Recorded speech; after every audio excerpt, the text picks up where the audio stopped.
Ladies and gentlemen, Sixers fans, boys and girls, everybody involved right now, what's up? I had to make a real quick video here. I'm going to upload it on YouTube, and this isn't going to be my full in-depth analysis, but I had to make a video. I just got back from work. I don't have my phone stand, so right now it's a little shaky. I'm aware, but I'm doing this from the hand, you know? I'm doing this like the old days, the pre-stand days.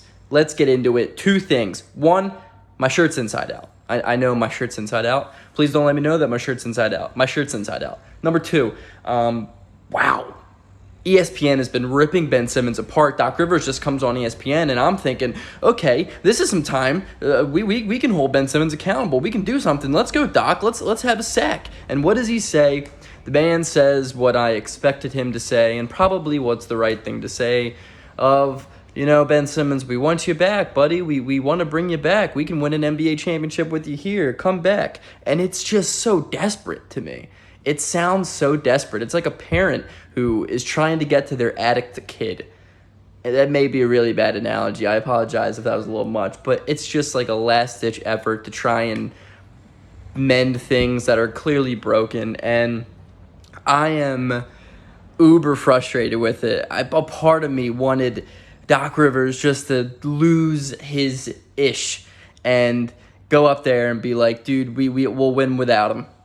You know, punish Ben. We don't need this dude. Screw him. He has been nothing but unprofessional throughout this entire summer. He has been the most selfish NBA player that I've ever seen in my lifetime personally. And if I were Doc Rivers, that's what I would say. I'd be like, yo, listen, guys, I don't even care if I ever see this man suit up again in Philadelphia. We will sit him for the rest of 4 years if we have to. Now, I'm not going to say it's going to get to that point because it's not going to get to that point. But I'm also going to say, yeah, the Sixers are probably going to sit Ben Simmons for a couple of games in the regular season until we get a trade that we finally we like. And that's if Ben Simmons doesn't come to his senses and realizes, I mean, the dude's got 4 years left on his contract and he's got to play, right?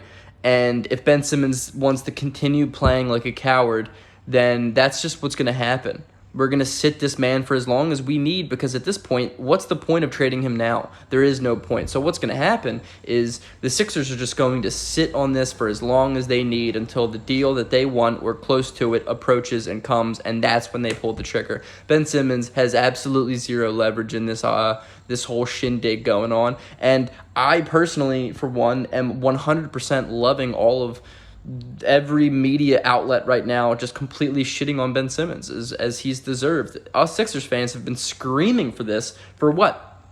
A year now, and we were labeled terrible fans for doing so, but now that all of media and everyone's saying Ben needs to be held accountable, this is too far, Ben's this, Ben's that, he's not good enough of a player to do this, now no one seems to be saying, you know what, maybe this wasn't on Philly fans all along, maybe this was on Ben Simmons.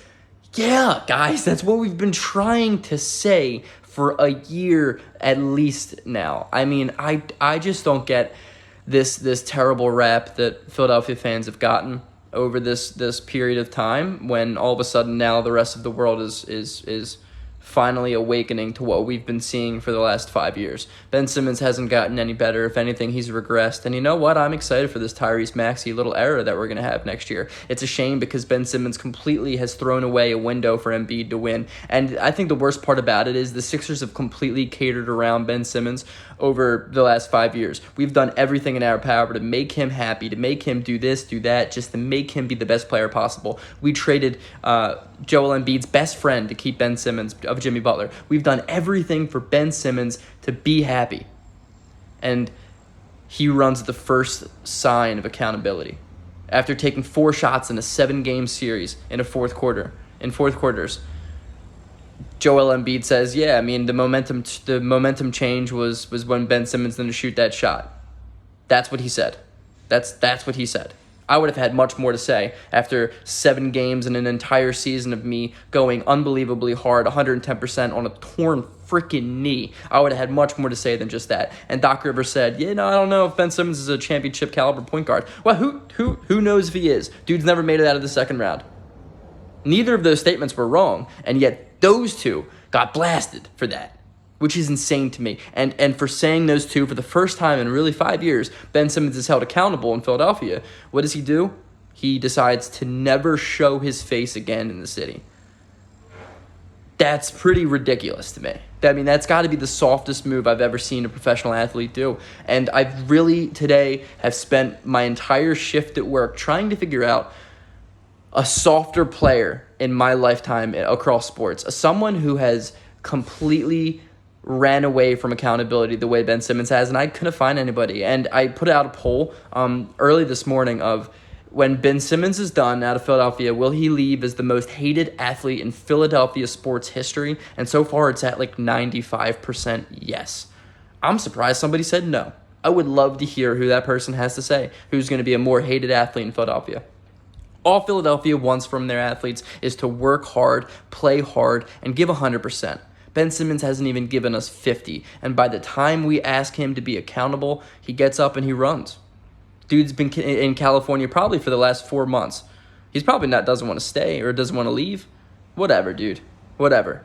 But I'm here for all of this Ben Simmons national slander right now. I'm here for it. And I'm also here for holding on to Ben Simmons for as long as we need until we get a deal done, because I genuinely could not care less about the trajectory of Ben Simmons' career. I'm kind of coming to a point where I think no matter the trade that we include Ben Simmons in, it's going to be a win for the Sixers, because I genuinely don't believe Ben Simmons will succeed anywhere he goes. Maybe Golden State, because, Golden State's pretty good at that. But if Ben Simmons can't shoot and can't shoot from the line and is a liability the way he is in the last 2 minutes of a fourth quarter, what is his trajectory going to be in his career? As soon as his athleticism drops off, the dude's going to be a backup power forward. Trade it. Trade it. Get as much value as you possibly can and move on. Move on from this terrible situation, because as much as I'd love to hold on to Ben, it's still going to hurt Philadelphia for just having a player like of that caliber just sitting down. So I wanted to make this video. It's a quick video. Let me know what you guys think in the comment section. Peace out. Go Sixers.